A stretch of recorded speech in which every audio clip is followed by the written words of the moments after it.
Hello everybody, this is Stephen House and this is Full Time Devils. This is the transfer review. It's international break, but we thought we'd take a minute to try and find out what's going on with all the transfers, catch up with all the different rumours from around the world. This is the one video that you need to see for the transfers so you can watch it and then move on with your life.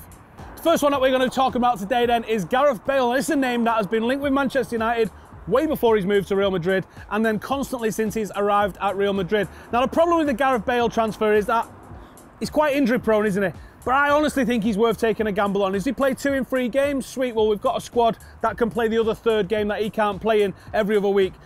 For me, he's a player that is worth a gamble. And what's being reported by the Daily Star is that they're reporting on Mundo Deportivo and they're saying that they think Gareth Bale is going to be sacrificed by Real Madrid so they can look to try and spend some more money in the summer going forward. Now, that's something that always happens with Real Madrid. You can always get a good player out of Real Madrid because their fan base and their management has got a need for constantly turning over big name transfers. Gareth Bale fits the sort of profile of player that Manchester United are looking for, certainly what Ed Woodward is looking for. He brings a certain star quality to the team, albeit that there is this injury-prone problem that he has. Now, if Jose Mourinho wants him, I think there's a definite need for someone that's going to pick the ball up and run like that and provide the sort of crosses that Gareth Bale can provide. I would be happy to take a risk. Now, do I see it happening? At this stage, I think it's just rumours. I'm going to give it a 3 out of 10 because I think it's not just happening just yet, but I definitely think it's a deal that United could make happen. Antoine Griezmann, I think this is a guy that would be a Manchester United player right now if Atletico Madrid hadn't been handed that transfer ban. And I think he's a player that fits Jose Mourinho's system absolutely perfectly well.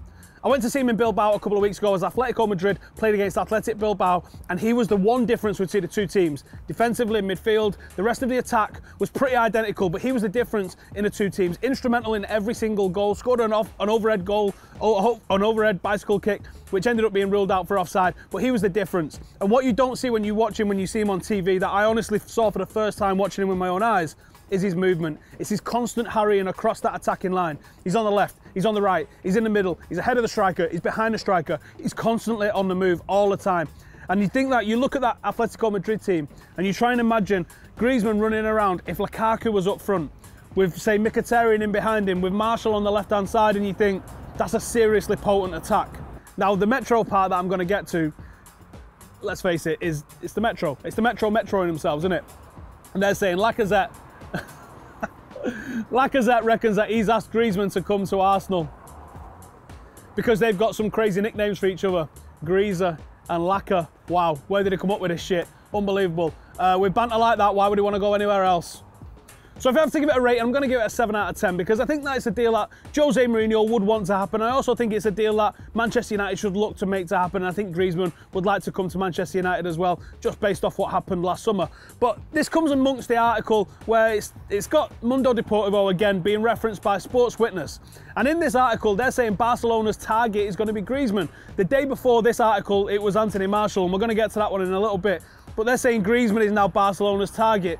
I just think that's them just throwing names out and trying to. I don't know. I think if he was loyal to stay to Atletico Madrid over the transfer ban, I very much doubt he would then move to their rivals in Barcelona. I think if he's a true fan of Atletico Madrid and if he truly holds the club in his heart, then moving abroad isn't as much of an issue as moving to one of their biggest rivals and stopping them doing anything in the league. So I'm not sure that there's any link there in the Barcelona thing. He's probably just trying to get clicks. I definitely think Manchester United are favourites in this. Mesut Ozil. So amidst the chaos that's going on at Arsenal and all the rats trying to jump over the ship, it seems that Mesut Ozil is wanted by Manchester United. Duncan Castles has been reporting on this one, and Duncan Castles, we all know, is a little bit of a mouthpiece of Jose Mourinho, and it's definitely worth listening to him when it comes to matters of Jose Mourinho. Mesut Ozil, for me, is not an upgrade on what Manchester United have in either Mata or in Mkhitaryan. He has worked with Jose Mourinho before, so you know that Jose knows what he's like as a player, probably likes what he offers as a player. It's just, for me, looking from the outside, I don't know where he fits in all of this. I would prefer we went with what we've got, but if he's coming on a free, is it a major issue? It's not really. Do I see it happening? I absolutely see it happening. There was a lot of whispers that I was hearing towards the back end of last season that in this summer, Manchester United had inquired into how much Ozil would cost and been told to sling it by Arsenal. So that stacks up that we're now interested in him, potentially getting him on a free. If he was going to go to Arsenal and take anybody though, it'd be Sanchez for me, because I think that fills that left-hand side spot. I mean, well, maybe he would go toe-to-toe with Martial and Rashford, who look unbelievable there this season. But for me, if he was getting anyone from Arsenal, it would be Sanchez. Do I see this happening? I actually really do. I'm going to give Ozil to United an 8 out of 10. Okay, then next up is Danny Rose of Tottenham. Good player in a good team. Tottenham though. And this is the reason why it's not happened so far. The Daily Star are reporting Toto Mercato Web. That's the hardest name to say in all of these reports. Toto Mercato Web are reporting that Danny Rose remains a target for Manchester United and that Manchester United are going to try and move again for him in January. For me, the left back is the only question mark in this Manchester United side. It's nobody's at the moment. We've got starting 11 players, first choice players in every single position across the park. And those where we don't, we've got the likes of Rashford and Martial going toe to toe in an absolute gunfight who can score and assist the most goals. And it's amazing because they're both pushing each other to be better. It's not really happening at left back. Left back, we definitely need someone to stand up, be counted and take this left back spot from somebody else. Danny Rose could do that. Danny Rose would come in and be an instant first choice in that left back slot, and that's what we absolutely need. It says that a deal didn't happen in the summer because Tottenham just refused to do business with us, which you can see, to be honest, because why would Tottenham want to directly strengthen a rival? That's not what you want to do. I mean, they're not Arsenal, are they? They don't want to do that sort of thing. And they're notoriously difficult to deal with. Will United go back to them in the summer? I don't know. It doesn't feel like that's, or even in January, it doesn't feel like that's the sort of deal that we're going for.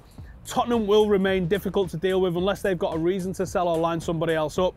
So I'm going to say, as much as I think Danny Rose would definitely come and improve Manchester United, 2 out of 10 that we're going to get him. Paulo Dybala is an interesting one. This is another unbelievably good player and one that I definitely could see playing off Lukaku. They'd form a formidable partnership. There's a bit of a rumour been linking him to Manchester United, but it seems like just one of those, yeah, he's a big name, he's doing really well, United's a big name, let's just make it because it's an easy link, it's something people can see happening. It's not really ever felt like it's had any sort of concrete interest there. And Marotta, the Juventus CEO, has come out and said that there's no price on Dybala. He's priceless because we're not a selling club. And the first part you go, yeah, hang on, what? You're not a selling club? I beg to differ, to be honest. I think if you throw the money that you would have to throw at Juventus to get Dybala, then I think you could easily get Dybala out of Juventus. They are a club that doesn't manage to hold on to their players when someone else comes calling. We've seen it with Vidal going to Bayern Munich. We saw it with Paul Pogba coming to Manchester United. Juventus over the years have always sold their biggest players and then they signed the rest of the best players in Italy. That's what they do. So I definitely think that you could get Dybala, but I think the way the CEO's talking at the moment and the fact that there's not been any other strong links, as much as everyone would like to see it happen because the kid is absolutely cracking, Dybala to United, it's a non-starter for me. 1 out of 10 at best. So this is a weird one for the ins. Andreas Pereira, does this cast as an in or an out? It's kind of both, isn't it, really? So Andreas Pereira on loan over at Valencia, and United have apparently confirmed that they have got, or the sporting director over in Valencia has confirmed that United have got a chance to call him back. I think it costs us a little bit of money, but we've got a chance to bring Pereira back in January if we need it. A lot of United fans have been saying that he shouldn't have gone. Look at the injury to Pogba. Now look at the injuries potentially to Fellaini. He probably would have played some games this season. You can't have hindsight like that. You've got to be able to just say, was it the right decision for him to go at the start of the season? Yeah. Well, then you've got to let him go. Would it be the right decision to bring him back in January? Well, if Herrera's still not in the team, Fellaini's injured and Pogba's injured, then yes, I would absolutely be bringing him back in January if he's going to play. But if he's not going to play, then he's not going to develop. And ultimately, we need that player to be developed so he's going to be a better player for Manchester United in the future. There's no point bringing him back to play 90 minutes. We'll make do with somebody else and let him develop over there in La Liga, where he was absolutely fantastic last season. Do I see this happening, though? We're too far away from January, aren't we? It's basically 3 months away. And we've got all of October, all of November, and all of December before we get to January. So I don't think it's going to happen based on the circumstances we've got now, because those circumstances are going to change. So Pereira back to United in January. It's possible. They said it's allowable within the contract, but I don't think it's going to happen. 2 out of 10. Okay, that was the ins. This is the outs. And would it be a transfer review without saying David De Gea's been linked with a move away? However, it's a different one today. It's Paris Saint-Germain for a change. Le Temps Sport being quoted by The Sun saying that Paris Saint-Germain are looking to bring in David De Gea. And you go, that's mental. They couldn't, no, actually looking at what they've just spent, they probably could bring him in if they wanted to. I mean, I don't know how they're going to get this one around financial fair play. I don't think they can pretend this one was a gift off somebody or this one was a loan. I don't know how they would fund it. I think they probably would find some sort of loophole and be able to fund it, and money definitely talks at the end of the day. I don't know about you lot, but I would be absolutely furious with David De Gea if he left Manchester United to go to Paris. Now, I can accept for the family reasons that he wants to go back to Madrid. He's a Madrid boy. His missus is in Madrid. And if he ever left us, I would say thank you for your service. You've been absolutely quality. Probably, undoubtedly in the top 3 goalkeepers I've ever seen at Manchester United. And who knows, he could even rise up further in that top 3. I definitely think David De Gea is going to go to Madrid at some point, and I've accepted that. But if he then went to Paris, that would feel like a betrayal. Like, wait. I thought you wanted to go back to Madrid to see your bird. Now you're going to Paris. Paris ain't Madrid, mate. What are you doing? So I don't know the truthfulness in this. I think that Paris probably do want him because that's what they do. Can I see him going? I'm going to say no, because I hope and believe in what David De Gea is saying about, you know, he's Manchester United or he's Madrid. And I hope that's the case. I really do hope that's the case. I don't want to live in a world where Paris Saint-Germain are hoovering up everybody's best players just on the basis of money. I still believe in the romanticism of football. So for me, 0 out of 10, they can sling it. Anthony Martial, not a stranger to being on the out section of the transfer review, getting linked here, there and everywhere. Still remains a Manchester United player, obviously. All of the smack talk that Jose Mourinho said about him. As we've said previously, Jose Mourinho only seems to talk smack about the players that he really likes. He only has nice things to say about the ones he gets rid of. He's pretty hard on Martial in the past. He's definitely been brilliant for us this season, so I hope he doesn't go. Let's get into what's been linked tonight. So Mundo Deportivo, linked in the Sun. It's one I mentioned earlier from the Sports Witness article. Barcelona was linked with Anthony Martial, and you think that Barcelona side probably could do with someone of the quality of Anthony Martial. They're going for a little bit of a crisis at the moment. They're looking at Manchester United, they're looking at Ander Herrera, they're looking at Anthony Martial. They're moves that I could see happening eventually at one point, I'm going to be honest with you. Don't think there's much in it this case.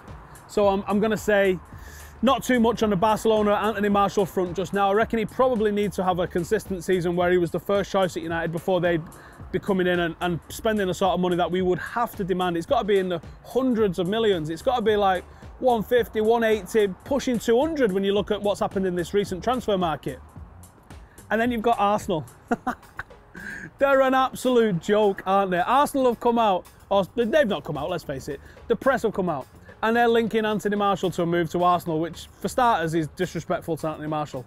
But for two, they're saying that the transfer fee would be 50 million.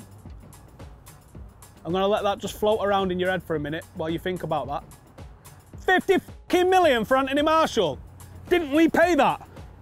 Hasn't he improved since then? Hasn't he proven himself in the Premier League? Doesn't he have better goals and assists than Eden Hazard? And you want 50 million for him? Excuse me, Mr. Arsene Wenger. When Kyle Walker's going for 50 million, when Gylfi Sigurdsson's going for 50 million, when Dembele, who, let's face it, is probably on a par in terms of ability with Anthony Martial, goes for 100 million, you can stick that 50 million up your arse. 0 out of 10, Arsenal. Marwan Fellaini. Fellaini's been linked constantly with a move away from Manchester United, and it seemed like it was really going to happen in January this year. It seemed like a deal was all but set. It looked like he was going to Italy, and then there was a bit of a U-turn, and before you know it, he's Jose Mourinho's saviour, and he's playing in every single match, and he has an absolutely unbelievable performance in the Europa League final, helping get us Champions League football this season. He's out of contract at the end of the season, and there's no new contract been signed just yet. The way Jose Mourinho talks about him, you would expect that. Well, you'd expect that they live in the same hotel room, to be honest. But the way Jose Mourinho talks about him, you would expect that the deal has been on the table. He's a useful player that Jose Mourinho likes to bring on in certain circumstances. He's one that he definitely trusts. So I think that if there's anything that Jose can do about this, he'll be getting a new deal. But he's been linked everywhere. He's been linked with Turkey. For some reason, there's a lot of players being linked with moves to Turkey, and they seem to really fancy Fellaini over there. I just don't see it happening. I think that Mourinho clearly, if he wasn't playing, I think you'd have a case. But he plays regular, and he does all right for Mourinho. And Mourinho clearly likes what he offers, and he scored some unbelievably important goals for us. So I don't see Jose Mourinho letting Marwan Fellaini go anytime soon. Not at all. I'm going to give it a 0 out of 10. Now, a lot of people at the end of last season wanted Ander Herrera as captain. And then when Matic came, everyone, not everyone, a lot of people decided Ander Herrera was suddenly this very ordinary player, despite the fact that statistically he was our unbelievably far and away best player last season. Better than Kante at defending, better than a lot of supposedly attacking midfielders at attacking. Ander Herrera can do it all. In fact, this weekend I'm looking forward to Ander Herrera doing what he does in terms of his one-on-one job on one of Liverpool's attacking midfielders and completely shutting them down, Coutinho or Mane. But there's all these links to Barcelona. Herrera's come out and said that he's got to be nowhere, he likes it in Manchester, he's going to stay at Manchester. Shut the rumour down. The reason that he's been constantly linked to Barcelona is because his old boss from Bilbao is now the Barcelona boss. And Barcelona are going through this little bit of a transitional period as they're getting used to life post-Pep and post-Enrique, and it's not going great for them at the moment. And Ander Herrera is a player that would definitely bring a little bit of bite to that midfield. Exactly what we like for him at Manchester United, he would definitely bring the same to Barcelona. It's easy to see why they want him. And the rumours are there because he ain't in the team at the moment. I'm going to put it out there that I think he's not in the team because he's not signed his new deal. His contract's up at the end of next season, which means that we could still get 18 months out of him before he would walk away on a free, but he's a player that's at a sort of sellable, resellable age. United wouldn't want to lose that investment. So I think there's actually a pretty good chance that Ander Herrera could be moved on in the summer next year. I also think there could be a Spanish exodus from United because I think Juan Mata, at the end of his contract, which is coming up this summer, who's also not signed a new deal, could walk away as well. I don't like that. I just think that that's a possibility as Jose Mourinho reinvents this Manchester United side to be one that's built in his image and in his mind.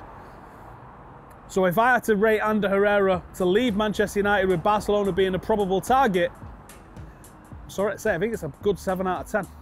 Right then, you salty little lot, this is a big one this week. It's the United-Liverpool derby, and it's the one that everybody loves. And this is the biggest game in English football, so make sure you keep it locked to Full Time Devils all this week, because we've got some banging content coming out ahead of this game. This is the one where we find out whether Manchester United have got what it takes. If we win this, we'll be title challengers. If we lose this, everyone will say, you was never any special anyway, wouldn't you? So this is a big game. So thank you for watching this transfer review. Stick with Full Time Devils all this week for all of the build-up to the massive game against Liverpool. We're going for 500k. You can help us get there. Click that subscribe button, click the notification button so you get a notification every time we upload a video, and we'll see you in the next one.